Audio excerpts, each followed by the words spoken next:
Hi, Sheila here with another video for you guys. And if you want to get notifications for when my videos come up, do subscribe and click the bell. And if you like my videos, wait to the end of this video to see if you like these videos, then make sure you click the like button so that your algorithm is going to favor you with more videos of mine or more videos related to this area, even if they're not by me.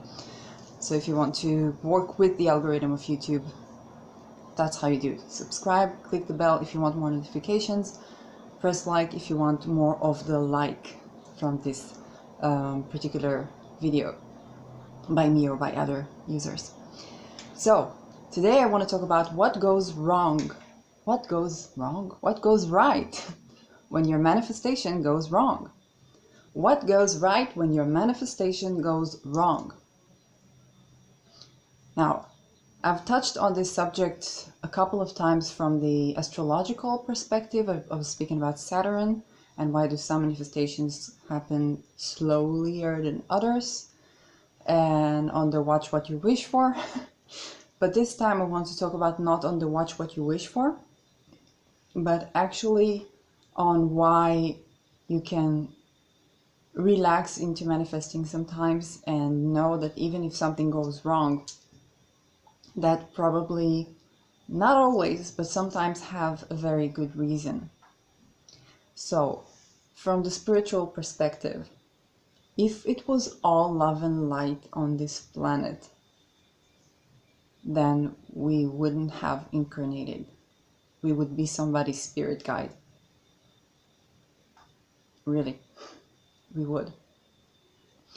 On the other hand, if it was all just suffering on this planet, then we wouldn't have incarnated. There would be no point. It would be a place where you punish people, not a place where you grow. And people who have experienced near-death experiences tell us that they see life like a movie. It's true.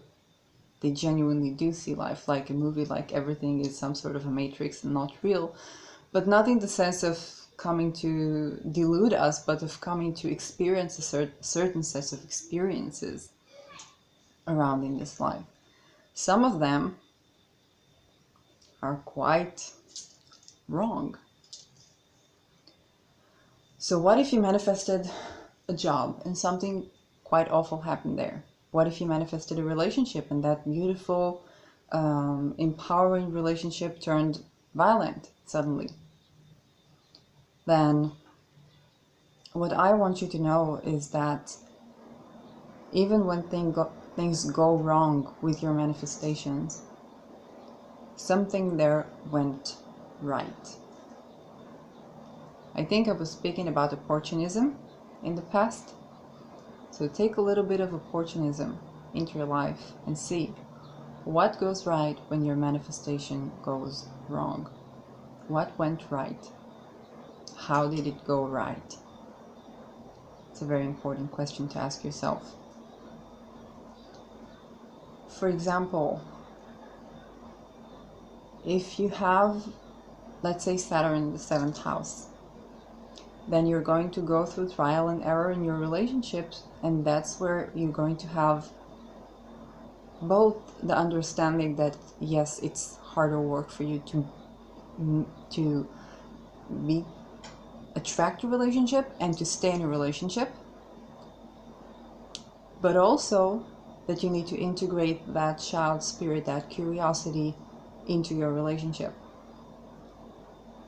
So your process or your growth is both mastering hard work and dedication and doing some of what is a task, what is a sacrifice, but it also does mean not forgetting that a relationship is also fun, is also an experience, is also where you want to do things that are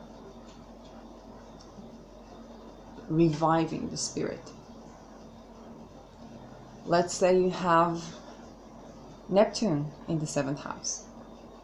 And Neptune is about illusions, delusions, but it's also about intuition and spirituality. So perhaps you would want to cultivate spirituality, but you would need to know, just like with Saturn, you would need to know you will have lesson after lesson after lesson after lesson.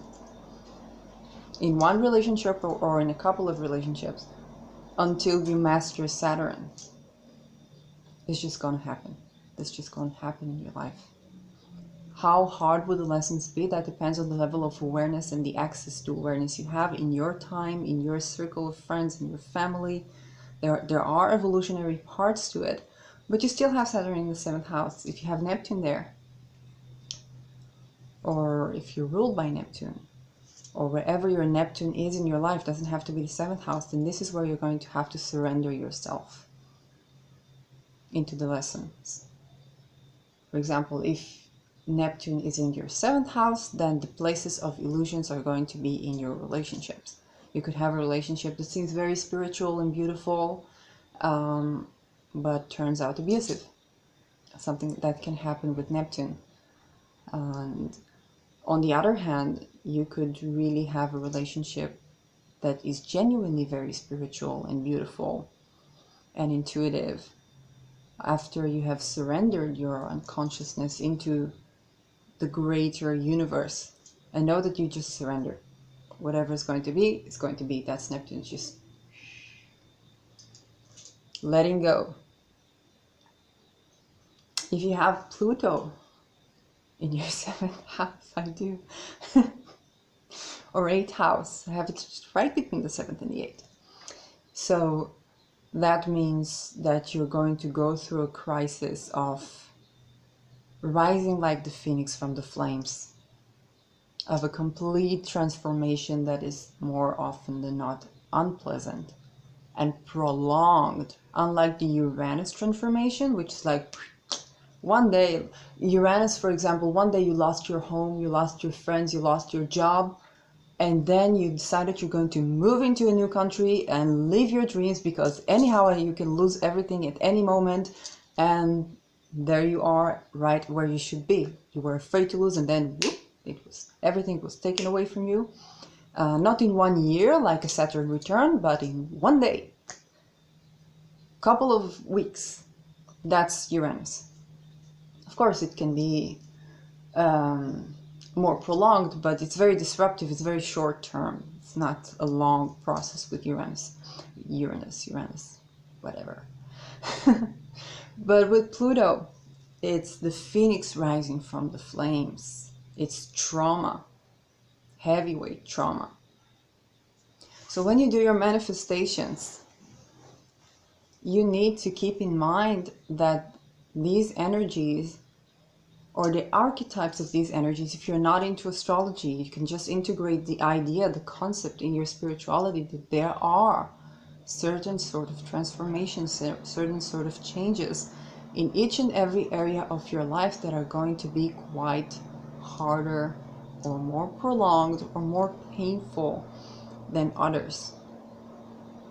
If you're into astrology, you can look at your natal chart, your progress chart, your transit, and do quite good predictions of what energies will you be working with and what are the possibilities of how they can manifest.